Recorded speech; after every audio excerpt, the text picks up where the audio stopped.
सबसे important portion आज start होता है, चैप्टर आज स्टार्ट होता है। उससे पहले हमने बस दो ही चीज पढ़ी थी, डायरेक्शन रेशियो और डायरेक्शन कोएफिशिएंट। उसके बिना चैप्टर में कुछ नहीं होगा, तो बेसिक्स और उस पे क्वेश्चन हमने कर लिए। आज इस चैप्टर का पहला टॉपिक है स्ट्रेट लाइन। जितने भी बात होंगी सारी 2-3 दिन हम स्ट्रेट लाइन पे बात करेंगे। सबसे पहला क्वेश्चन ये आता है कि स्ट्रेट लाइन में किस चीज की रिक्वायरमेंट होती है। तो हमारे पास दो चीज होनी चाहिए, किसी भी लाइन की इक्वेशन निकालने के लिए हमारे पास दो चीज होनी चाहिए। अगर 3 डायमेंशनल स्पेस के अकॉर्डिंग बात करें तो वैसे तो 2 पॉइंट हो तो स्लोप निकाल के लाइन की इक्वेशन निकाल लेते हैं। आगे बात सुनो, तो आज हम किसकी बात करेंगे, 3 डायमेंशनल ज्योमेट्री में किसी लाइन की इक्वेशन निकालने के लिए किस चीज की रिक्वायरमेंट होती है। तो सबसे पहले हमें होता है एक पॉइंट जिससे लाइन पास होगी और उसकी एक फिक्स डायरेक्शन। पहली रिक्वायरमेंट क्या है कि हमारे पास एक फिक्स पॉइंट होना चाहिए जिससे लाइन क्या होगी, पास होगी, और एक फिक्स उस लाइन की क्या होनी चाहिए, डायरेक्शन। या लाइन के दो फिक्स पॉइंट होने चाहिए जिससे लाइन क्या होगी, पास होगी। या तो दो फिक्स पॉइंट अपने पास हो या एक पॉइंट और उसकी फिक्स डायरेक्शन जिससे लाइन क्या होगी, पास होगी। अगर ये दोनों चीज में कोई भी आपके पास एक चीज है तो आप उस स्ट्रेट लाइन की इक्वेशन निकाल सकते हैं। अब हम पढ़ेंगे किसी भी स्ट्रेट लाइन की इक्वेशन दो फॉर्म में निकालनी, एक तो वेक्टर फॉर्म में, एक कार्टेशियन फॉर्म में। एक तो एक्स वाई में, एक वेक्टर फॉर्म में आई कैप जे कैप के कैप। क्या ये बात समझ में आ गई? तो पहली कंडीशन पढ़ते क्वेश्चन क्या देगा, वो कहेगा एक लाइन की इक्वेशन आपको फाइंड आउट करनी है। वो लाइन किसी ए पॉइंट से पास हो रही है, उस ए पॉइंट का जो पोजीशन वेक्टर है वो ए वेक्टर है, और वही लाइन किसी दूसरे वेक्टर के साथ क्या है, पैरेलल है। और जिस वेक्टर के साथ पैरेलल है मान लो उसको क्या मान लिया हमने, एम वेक्टर मान लिया। तो हमारी जो लाइन की इक्वेशन होगी वो क्या बनेगी, R vector equal to A vector plus lambda of M vector. ठीक है, क्योंकि लाइन इस वेक्टर के साथ क्या है, पैरेलल, तो इसकी डायरेक्शन उसी लाइन की डायरेक्शन होगी। तो आपको डायरेक्शन दे दी और एक क्या दे दिया, पासिंग पॉइंट। कहने का मतलब अगर x1 y1 z1 आपके पासिंग पॉइंट है एंड ए बी सी उस लाइन के डायरेक्शन रेशियो है जिसके साथ लाइन पैरेलल होगी या इसी की डायरेक्शन में होगी, तो लाइन की इक्वेशन क्या बनेगी, x minus x1 upon A equal to y minus y1 upon b equal to z minus z1 upon c।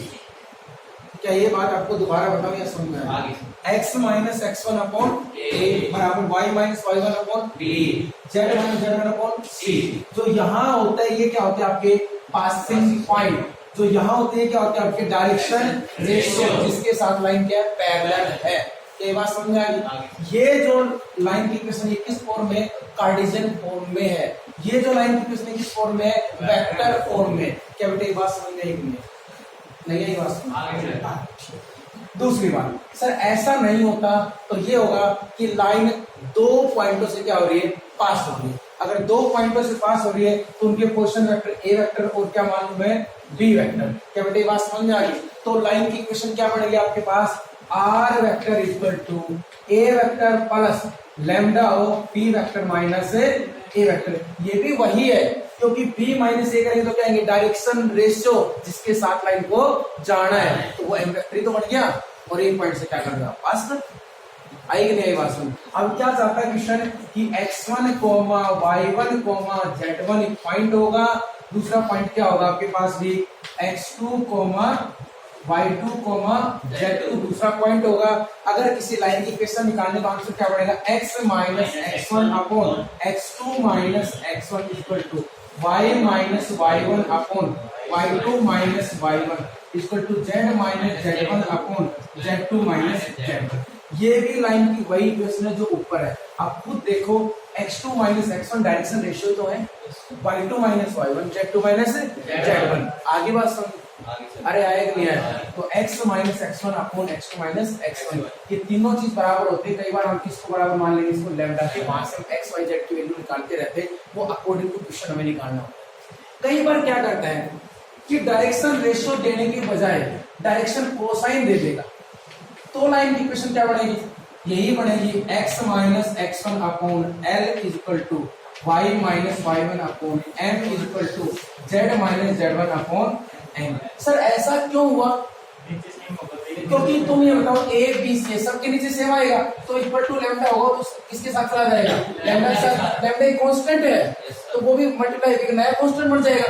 क्या आंसर पे कोई फर्क पड़ेगा, क्योंकि रेशियो में ही तो आएगा क्वेश्चन। अरे बात समझ गए कि नहीं? तो कई बार क्या डायरेक्शन रेशियो की जगह डायरेक्शन कोसाइन दे दे तो भी हम सीधा आंसर लिख देंगे, आंसर पे कोई इफेक्ट नहीं पड़ेगा। क्या ये बात समझ में आ गई? अरे बेटे समझ में आएगी। तो ये बेसिक्स हैं अगले एक्सरसाइज के पास, इसके हम क्वेश्चन करते हैं। देखो भाई क्वेश्चन इसको बहुत सिंपल क्वेश्चन है, कोई क्वेश्चन हार्ड नहीं है इसका, अभी बहुत सिंपल क्वेश्चन है। ठीक है पर बेटे बात ऐसी है, साथ का रोज का काम साथ साथ करोगे तभी क्वेश्चन आएंगे, वरना कंफ्यूज रहोगे, क्योंकि मैं इन क्वेश्चनों के सॉल्यूशन को चेंज करवाऊंगा और आपने साथ साथ नहीं पढ़ा तो बाद में मैथ का सॉल्यूशन अलग होगा, मैं करवाऊंगा वो अलग होगा। मैं सभी क्वेश्चनों को एक ही फॉर्मूले में लेके आऊंगा। मैथ के हिसाब से हर टाइप का अलग फॉर्मूला दे रखा है, जैसे परपेंडिकुलर डिस्टेंस निकालने का अलग मिलेगा आपको, फुट ऑफ परपेंडिकुलर निकालने का अलग मिलेगा, सब कुछ निकालने का अलग अलग फॉर्मूला मिलेगा। मैं सबको कंबाइन करूंगा लाइन के फॉर्मूले को, इसलिए आपको बड़े ध्यान से साथ साथ काम करना है। और फिर बता रहा हूं इसकी पूरी एक्सरसाइज निकालने की जरूरत नहीं होती। किसी बच्चे ने अच्छे से एग्जाम्पल कर लिए तो क्वेश्चन तो बहुत कम निकालने होते हैं, क्योंकि क्वेश्चन और एग्जाम्पल सेम है। पहला क्वेश्चन क्या दे रखे हैं, Cartesian equation of a line. एक लाइन की Cartesian equation x minus 5 upon कितना दे रखा है 3 equal to y plus 4 upon कितना दे रखा है 7 equal to z minus 6 upon कितना दे रखा है 2। तो कह रहा है उस लाइन की वेक्टर इक्वेशन क्या होगी। देखो मैं सिखा रहा हूँ आपको ये चीजें डायरेक्ट भी लिखनी आनी चाहिए, बार बार बहुत पेपर में पढ़ा करोगे, ट्राई करोगे कुछ हो तो इतना बड़ा खुद लिखोगे। तो आप मेरे को ये बताओ कोई भी लाइन की इक्वेशन है कार्टेशियन फॉर्म में, तो कार्टेशियन फॉर्म में इक्वेशन क्या होगी, x minus x1 upon a बराबर y minus y1 upon b z minus z1 upon c। क्या बेटे ये बात समझ में आई? अब खुद देखो इस क्वेश्चन को ध्यान से, तो तुम कंपेयर करोगे तो x1 की वैल्यू कितनी होगी 5, y1 की वैल्यू कितनी होगी -4, z1 की वैल्यू कितनी होगी 6 और a की वैल्यू कितनी होगी 3, b की वैल्यू क्या होगी 7 और c की वैल्यू क्या होगी 2। क्या बेटे ये बात समझ में आ गई? ये जो x1 y1 z1 होता है क्या होता है पासिंग पॉइंट। तो लाइन किस पॉइंट से पास हो रही है 5 -4 6। क्या ये बात समझ में आ गई? लाइन के डायरेक्शन रेशियो क्या है 3 7 और 2। क्या ये बात समझ में आ गई? लाइन इस पॉइंट से पास हो रही है जिसका वेक्टर फॉर्म में आंसर क्या बनेगा 5i cap -4 j cap plus 6k cap. अरे ये तो क्वेश्चन वेक्टर बनेगा। लाइन के डायरेक्शन रेशियो ये है तो लाइन इसके पैरेलल होगी, तो तुम बताओ m वेक्टर क्या बनेगा 3i cap plus 7 j cap plus 2k cap. क्या बेटे बात समझ में आ गई? वेक्टर फॉर्म में लाइन की इक्वेशन क्या होती है r vector equal to a vector plus lambda m vector. a vector कितना है 5i cap -4 j cap plus 6k cap. आगे बात समझे माइनस लैम्डा ऑफ क्या प्लस लैम्डा ऑफ क्या बनेगा अभी 3i cap plus 7 j cap plus 2k cap. क्या बेटे ये बात समझ में आई नहीं? ये जो लाइन की इक्वेशन है ये किसमें आ गई वेक्टर फॉर्म में, ये जो लाइन की इक्वेशन थी किसमें थी कार्टेशियन फॉर्म में। दोबारा बताओ ये समझ में आ गया? अरे आया नहीं आया समझ आगे सभी को। यहाँ से डायरेक्ट अगर इससे कार्टेशियन फॉर्म बनानी होती तो आपके पास दो ऑप्शन है, आप कौन सा किस पॉइंट से पास हो रही है, ये इसके क्या है डायरेक्शन रेशियो, हम ये लिख देंगे।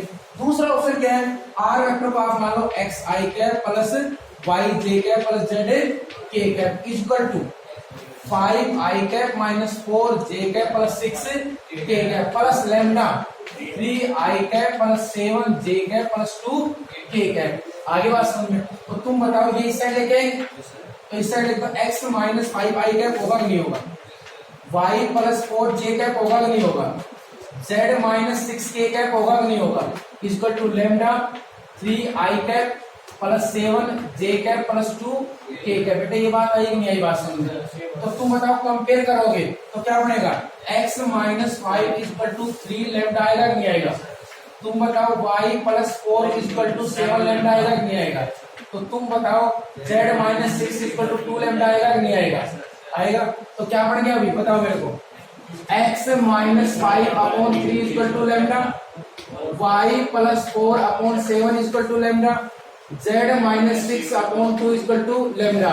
जब सबकी RHS बराबर तो LHS भी क्या होगी बराबर। बताओ ये आंसर आया कि नहीं आया। अरे समझ में आया कि नहीं आया? तो मेरे को ये बताओ, किसी भी लाइन की इक्वेशन को वेक्टर फॉर्म से कार्टेशियन फॉर्म में बना दोगे?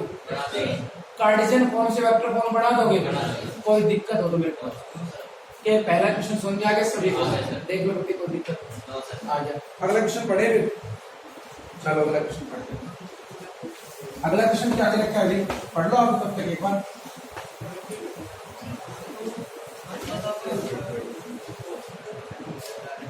क्या दे रखा है? A straight line passing through the point with position vector। एक स्ट्रेट लाइन है passing through the point with position vector. Position vector दे रखे हैं तो उसको क्या लिखते हो आप? A vector. क्या दे रखा है? 2i cap plus j cap plus k cap और k कैप। ठीक है। इन द डायरेक्शन में तो क्या लिखते हो? m vector. याद आ गया? तो क्या लिखा? i cap minus j cap plus 2k cap. तो कह रहा है लाइन की इक्वेशन निकालो वेक्टर फॉर्म में, कार्टेशियन फॉर्म में। क्या नहीं कर सकते? वेक्टर फॉर्म में इक्वेशन क्या बनेगी?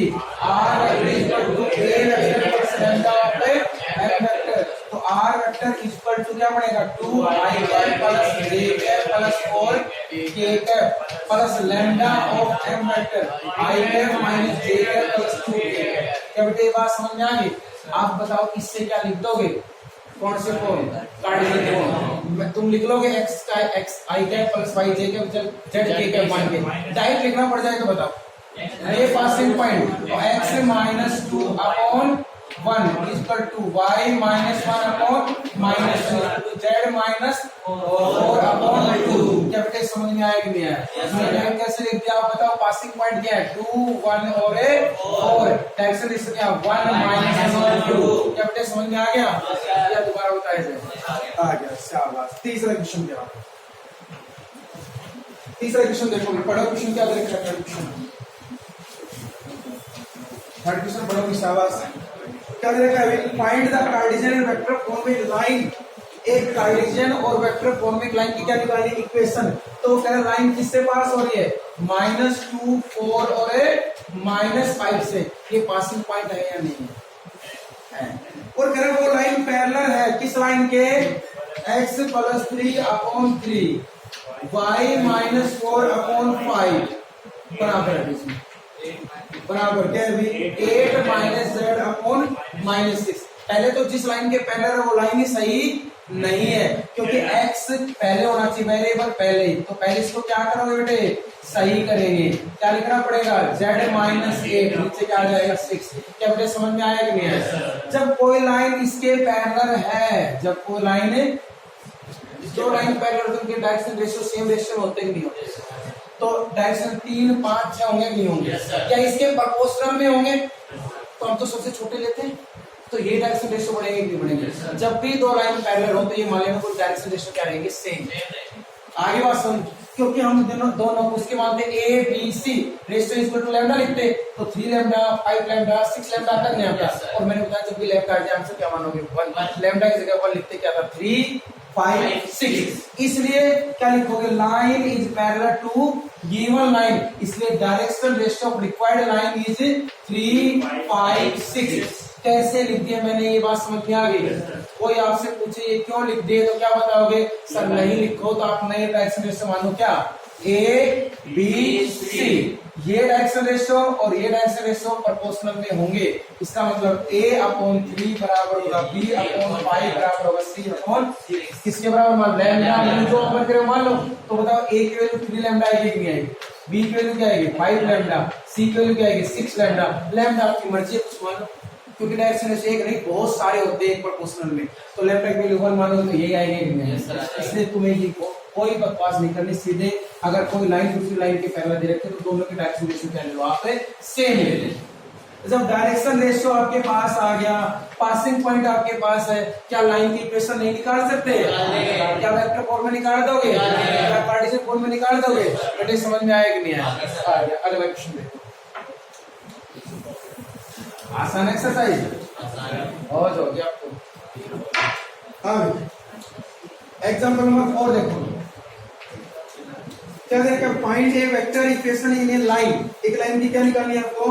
वेक्टर इक्वेशन निकालनी है passing through the point whose vector position vector. क्या देखते हैं? एक पोजीशन इस पॉइंट से पास हो रही है तो उसका पोजीशन वेक्टर क्या देखा? i cap minus 3j cap minus के 2k कैप। क्या बेटा ये बात समझ में आ गई? इस पॉजिटिव वेक्टर से इस पॉइंट से लाइन क्या हो रही है, पास हो रही है, जिसको मैंने क्या मान लिया, ए वेक्टर मान लिया। Parallel to the line joining, एक लाइन ज्वाइनिंग के पैरेलल है और उस लाइन में ये पॉइंट मान लो ए है, ये पॉइंट के बी रहे होंगे। मैं डायग्राम से समझा रहा हूं आपको। पहले का पोजीशन वेक्टर भी दे रखा है, दूसरे का पोजीशन वेक्टर भी आपको दे रखा है। इसके पोजीशन वेक्टर को थोड़ी देर के लिए मैं क्या मान लो, बी वेक्टर। इसके पोजीशन वेक्टर को क्या मान लो, सी वेक्टर। तो बी वेक्टर आपको क्या दे रखा है अभी, आई कैप माइनस जे कैप प्लस 4k कैप, और सी वेक्टर आपको क्या दे रखा है, 2i कैप प्लस जे कैप प्लस के 2k। जिसको क्वेश्चन पढ़ना आ गया ना वो गलत नहीं कर सकता। क्वेश्चन क्या कह रहा था, एक लाइन की इक्वेशन निकालो जो इस पॉइंट से क्या हो रही है, पास, और इस लाइन की क्या है, पैरेलल। तो आपको पता है इस लाइन के पैरेलल है, तो किसकी कमी है लाइन की इक्वेशन निकालने में, डायरेक्शन रेशियो की। और इसका और रिक्वायर्ड लाइन का डायरेक्शन रेशियो क्या होगा, सेम। इसका पोजीशन वेक्टर दे रखा, इसका पोजीशन वेक्टर दे रखा, डायरेक्शन रेशियो किसका चाहिए, ए बी का। क्या ए बी वेक्टर नहीं निकाल सकते आप, क्या आएगा, C vector minus B vector. अरे आएगा कि नहीं आएगा, तो क्या बनेगा अभी, आई कैप माइनस के 2j कैप और माइनस के 2k कैप। तो बताओ डायरेक्शन, तो सी माइनस है ना तो प्लस, ठीक है। तो बताओ डायरेक्शन रेशियो क्या आ गया, 1 2 माइनस 2। ये बात समझ आई, ये तो पूरी डिटेल होगी। मैं इसके पोजीशन वेक्टर दे रखे, तो इसके कोऑर्डिनेट नहीं है आपके पास, कितना है, 1 माइनस 4। इसका कोऑर्डिनेट नहीं है आपके पास, 2 1 2। जब 2 पॉइंटों के कोऑर्डिनेट देकर उसका डायरेक्शन रेशियो नहीं निकाल सकते। डायरेक्शन रेशियो इसी के पैरेलल, तो ये डायरेक्शन रेशियो होंगे कि नहीं होंगे, ये पासिंग पॉइंट हो गया कि नहीं हो गया। क्या रिक्वायर्ड लाइन की इक्वेशन दोनों फॉर्म में निकाल सकते हो, बेटे समझ में आ रहा है कि नहीं आ रहा, बस क्वेश्चन पढ़ना है, आंसर आता है, ठीक है। अगला एग्जांपल देखो, एग्जांपल नंबर 5। एग्जांपल नंबर 5 में क्या देगा, find the equation of a straight line passing through point -1 2 और 3। इस पॉइंट से लाइन क्या हो रही है, पास है, ठीक है। और कह रहा है and equally inclined to the axis, axis के साथ क्या बनाती है, इक्वल एंगल, एक्सिस के साथ क्या बनाएगी, इक्वल एंगल। इसका मतलब अल्फा बीटा गामा तीनों क्या होंगे, सेम। याद करो मैंने आपको एक चीज बताई थी, जब कोई लाइन एक्सिस के साथ इक्वली इंक्लाइंड होगी तो उसके डायरेक्शन कोसाइन क्या होंगे, 1/√3 1/√3 1/√3। उसके डायरेक्शन रेशियो क्या होंगे, 1 1 1। क्या याद आया, नहीं भी आ रहा है तो कर लोगे, क्या लिखोगे, सर कोस अल्फा बराबर होगा कोस बीटा बराबर होगा कोस गामा। कौन से रिलेशन यूज करोगे, कोस के अल्फा प्लस कोस के बीटा प्लस कोस के गामा किसके बराबर होगा, 1। तो तुम बताओ तुम्हारा डायरेक्शन कोसाइन कितने आएंगे, 1/√3 1/√3 1/√3। क्या बेटे ये बात समझ में आ गई, ये तो डायरेक्शन रेशियो, डायरेक्शन कोसाइन। यहाँ से क्या लाइन की इक्वेशन नहीं निकाल सकते, यहाँ से भी निकाल सकते हैं, और √3 अपने आप लैम्डा के साथ चला जाएगा, खत्म। क्या ये बात समझ में आ गई। और दूसरा अगर सर इससे लिखो डायरेक्शन रेशियो 1 1 1, ये डायरेक्शन रेशियो हो गए, ये पासिंग पॉइंट हो गए। क्या लाइन की इक्वेशन नहीं निकाल सकते, आ गया समझ में, क्या नहीं आया, ठीक बात है। अगला क्वेश्चन देखो, अगला एग्जांपल देखो, एग्जांपल नंबर 6, बहुत इंपॉर्टेंट एग्जांपल है ये, एग्जांपल नंबर 6 2-3 बार सीबीएसई बोर्ड में पूछा गया एग्जांपल है। Find the equation of a line passing through the point. एक लाइन की इक्वेशन निकालो जो इस पॉइंट से पास होगी, ठीक है सर, पासिंग पॉइंट तो मिल गया, बस और क्या चाहिए, डायरेक्शन रेशियो। और कह रहा है दो लाइन और दे रखी, r vector equal to 8i cap minus के 19j cap plus 10k cap. भाई लिखना तो एग्जांपल से सीख लोगे, लिखो लैंग्वेज, आप बेटे बस पूछना ही था, लिखवाने के लिए कल बताया था, मैं अपना फर्ज पूरा कर रहा हूँ और आप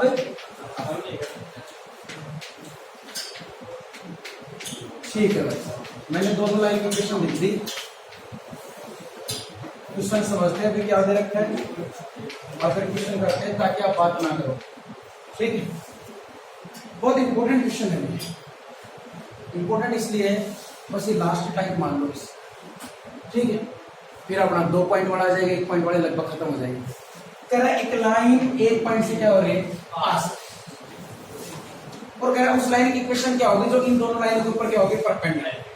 भाई ये लाइन कहीं रही होगी, नहीं पता कहीं रही होगी, ये भी लाइन कहीं रही होगी, तो ये लाइन की इक्वेशन निकालनी है जो किस पॉइंट से पास हो रही है 1 और -4 और ये दोनों आपस में क्या है परपेंडिकुलर। वो लाइन इन दोनों पे परपेंडिकुलर, आप लोगों से देखो परपेंडिकुलर नहीं। अरे 3 डायमेंशनल प्लेन में एक कमरा है, एक लाइन ऐसे जा रही होगी, कैसे जा रही होगी, बोर्ड पे थोड़ी बना सकता हूँ ऐसे नहीं। ये दो लाइन जा रही है, इनके बीच में जो लाइन होगी वो दोनों क्या हो सकती है साथ परपेंडिकुलर। तो उसी लाइन की उसको क्या चाहिए इक्वेशन चाहिए।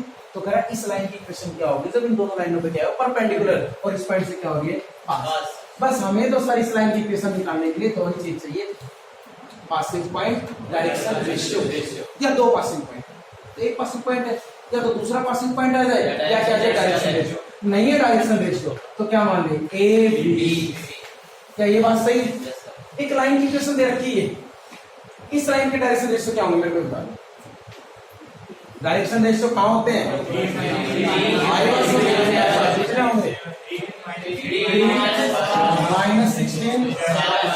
क्या ये बात समझ में आई? इस लाइन के डायरेक्शन रेशियो क्या होंगे क्या बेटे ये बात समझ में आ गई? अरे दोबारा बताऊं या समझ में आ गई? जब ये बात इतनी समझ में आ गई तो तुम आप खुद देखो, एक लाइन ये एक लाइन ये दोनों की डायरेक्शन रेशियो आपके पास है, दोनों एक दूसरे पे क्या है परपेंडिकुलर। तो a1 a2 plus c1 c2 equal to समझ में आया कि नहीं आया? आगे आप क्या लिखोगे 3a minus 16b plus 7c equal to 0। क्या बेटे समझ में आ गया? इन दोनों का डॉट प्रोडक्ट कितना होगा 0, इसका और इसका तो 0 होगा। तो क्या बनेगा 3a plus 8b minus 5c equal to 0। ऐसे क्वेश्चनों में दो इक्वेशन 3 वेरिएबल क्या लगाओगे क्रॉस क्या बेटे समझ में आई बात? ठीक है। तो a अपॉन ये छोड़ दो, इसको इससे मल्टीप्लाई कराओ कितने माइनस माइनस यहाँ लिखोगे माइनस b बीच वाले साथ माइनस, इसको इससे करो कितना है माइनस अरे माइनस का आएगा ना हल्के में करा देना c अपॉन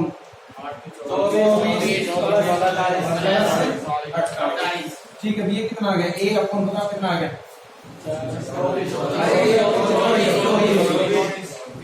ये b अपॉन माइनस क्या होगा प्लस ये c अपॉन कितना आ गया कुछ ना कुछ किसी ना किसी के बराबर रहे होंगे। लैम्डा क्वेश्चन ने मान रखा, हम क्या मान ले थोड़ी देर के लिए मान लो। तो तुम बताओ a की वैल्यू कितनी आ गई b की वैल्यू कितनी आ गई 36 और c की वैल्यू क्या आ गई क्या बेटे बात समझ में आ गई? k की जगह क्या मानोगे 1। तो तुम बताओ तुम्हारा कितने आ गई 24 36 और 65। मैंने कहा था इनमें कॉमन आए तो और कॉमन ले लो, छोटे छोटा करना है। तो कितना 12 2 3 क्या बेटे समझ में आएगी? ये डायरेक्शन रेशियो किस लाइन के हैं इस लाइन के। ये लाइन इस पॉइंट से क्या हो रही है पास लाइन की इक्वेशन निकाल बेटे समझ में आया कि नहीं आया? क्या दोबारा बताऊं आ गया सभी को 2 3 6 समझ में आया नहीं आया? क्या नया कंसेप्ट पढ़ा दिया कि कल पढ़ाया था परपेंडिकुलर वाला? आगे बात सुन अगला क्वेश्चन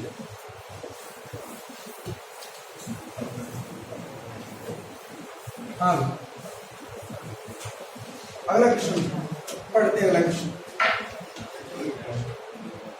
कह रहा है find the vector equation as well Cartesian form of a line which passing through the एक पॉइंट से पास हो रहे क्या 3 4 माइनस और एक दूसरा पॉइंट बी देखा जिससे पास हो रही क्या है 1 और 6। कह रहा इन दोनों पॉइंटों से पास होने वाली लाइन की इक्वेशन फाइंड आउट करो। ये क्या होगा x1 ये y1 ये z1 ये x2 ये y2 ये z2। लाइन की इक्वेशन क्या होती है x minus x1 upon x2 minus ठीक है क्या होती है y minus y1 upon y2 minus y1 z minus z1 upon z2 minus z1। क्या बेटे बात समझ में आ गई? अरे दोबारा बताओ ये समझ आ गई? आगे सभी को x माइनस x1 कितना x माइनस 3 अपॉन 1 माइनस 3 कितना आएगा माइनस 2 इक्वल टू बताओ y minus 4 upon minus 1 minus के 5 equal to z plus 7 upon कितना आएगा 6 माइनस कितना आएगा 13। बेटे क्या समझ में आया कि नहीं? करो वेक्टर फॉर्म में लिखो तो ये तो क्या बनेगा a vector 3i cap plus 4j cap minus k 7k cap. ये क्या बनेगा b vector i cap minus j cap plus 6k cap. R vector क्या बनेगा ए वेक्टर प्लस लैम्डा और b vector minus a vector. किसी बच्चे को ऐसी लिख के दे दो तो इतनी बकवास करने की जरूरत है?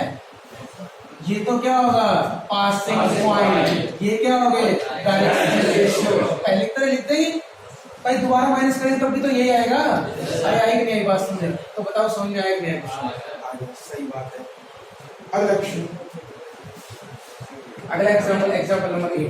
भाई 31 मिनट हो गए, ठीक है। फाइंड द होगी find the coordinate of A point.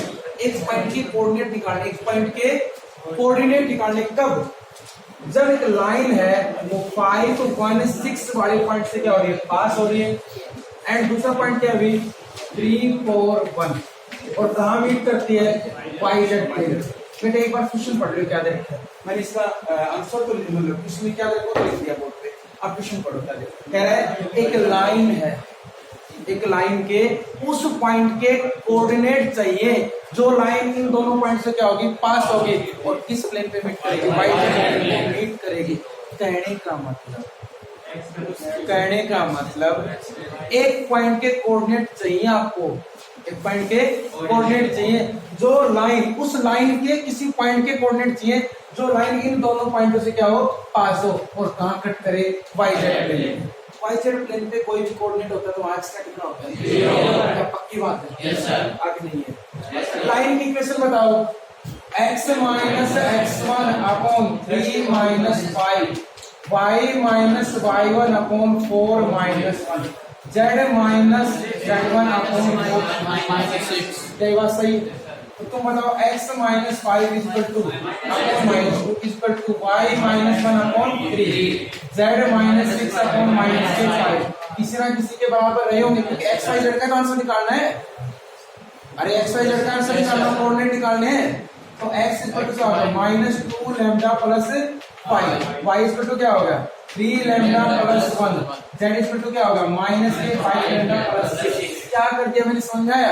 इसको भी लैम्डा के बराबर, इसको भी लैम्डा के और इसको भी लैम्डा के। एक्स वाई जेड की वैल्यू आ गई नहीं आ गई? एक जनरल कोऑर्डिनेट आया कि नहीं आया? पर हमें वो कोऑर्डिनेट चाहिए जो किसके हो YZ प्लेन पे, और YZ प्लेन पे x वाला कितना होता है 0। ये सारी महाभारत कितनी होगी 0। तो minus 2 lambda plus 5 equal to 0। तो लैम्डा की वैल्यू 5 में तो आएगी कि नहीं आएगी? 5 में तो इसमें रखा होता है x तो 0 आ जाएगा। क्या तुम बताओ यहाँ लैम्डा की वैल्यू रख के यहाँ लैम्डा की वैल्यू रख के y और z का आंसर नहीं निकाल लोगे? तो y और z का आंसर आएगा तो x का 0, y का यहाँ आएगा, z का ये जो आंसर होगा ये आपके पास वो कोऑर्डिनेट होगा जो इस लाइन का किस प्लेन पे होगा YZ प्लेन पे। अगर xy प्लेन पे कहता तो z को क्या रखते 0, अगर xz प्लेन पे कहता तो y को क्या रखते 0। क्या समझ में आ गया? क्या नहीं आया? ये कहता है इस लाइन का वो पॉइंट फाइंड आउट करो जब ये लाइन किसको मीट करे x एक्सिस को, x एक्सिस को मीट करे y भी 0 और इस लाइन का उस पॉइंट के कोऑर्डिनेट फाइंड आउट करो जहां x का कितना होगा 4।